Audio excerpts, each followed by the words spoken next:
Andrew today. The grassy banks are empty. It's not a day for sitting out with a picnic. Or most of the supporters are concentrated inside the stand, so there's at least a bit of noise when the guys come into the finishing straight.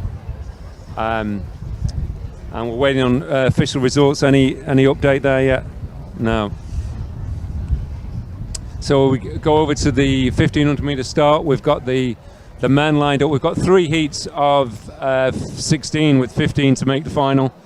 So we're looking for four automatic qualifiers with +3 fastest. There's good depth to this race. We're missing Andrew Cosgren, who was is the fastest Irish athlete so far this season, and was of course semi-finalist from Tokyo last year. He's absent through a dispensation, so we're missing our leading fastest athlete from this year. But then Luke McCann, been running superbly well all summer, will be one of the key athletes, and he's going off in that first heat. He'll be one of the guys to look out for, along with Shane Bracken, back from Ole Miss on scholarship there in the States, the Mayo athlete from Swinford. And also, I guess, will be Callum Morgan, has been going well over 3 and 5K from the Candor Track Club. And we will also see the likes of Mitchell Byrne, has been going well, 3:46 to his name, will be in the mix. And we're looking for four qualifiers from this heat, and then we'll have to wait and see who's the fastest. And it looks as though it's Mitchell Byrne that's controlling it. Alan Shorten, I think, ran the 800 metres earlier today. He's a young athlete, sat in second place. From the 3 heats where we qualified for the final tomorrow. I'm just looking who it's Paul Hartnett, is the East Cork AC athlete, has gone up to the front. Some of these guys that are they know they're probably going to want to run fairly close to the PB to make the final. It might have been the goal all the season to make the national 1500 metre final, and so that the race is really on for them to try and do that in the heat. So Mitchell's gone out and made the pace honest. Probably a lot more stretch than the women's race. The guys getting things moving early on with 4 spots. There's a little bit less margin for error than the girls had, and it's Mitchell Byrne controlling things at the front. Luke McCann sat out almost in lane 2, just running easy, moving alongside. Shane Bracken goes to follow him. So they're probably the 2 quickest in the heat,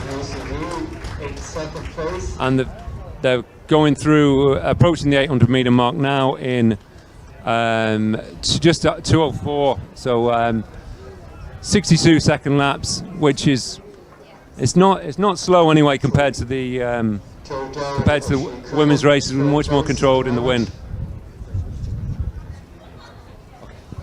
The first 4 guaranteed a place in the final tomorrow, plus the 3 fastest losers from the 3 heats.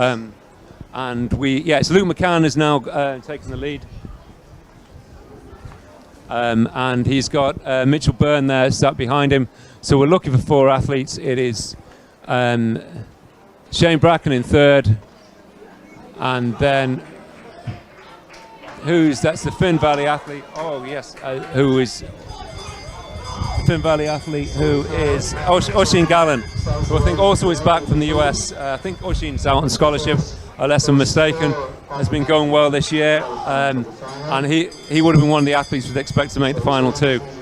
So we've got 4 there with a slight gap. If it stays that way, they'll be safely through to the final. So Luke McCann just easing away, Shane following him. The wind is with them down that back straight, so they can enjoy that a little bit before they turn the corner and head into a strong headwind in this home straight. But the guys in the first 4 look as though they've done enough to pull clear. We have Mitchell Byrne in 4th, Oisin Gallen in 3rd, and Luke McCann and Shane Bracken in the first 2 spots. So that looks like a nice efficient piece of qualifying from the lads. Job First three across the line, safely through to tomorrow's final. Callum Morgan, we'll have to wait and see if he's the fastest loser in about 3:54. So tough conditions for 1500 meter running. Always tough if your PB is not up there in the low 340s in this kind of race, and you're looking. Ideally, maybe you want a fast race out of the heats of the National 1500, and with today's conditions, that just wasn't going to happen. So, but they're fairly honest running today. They didn't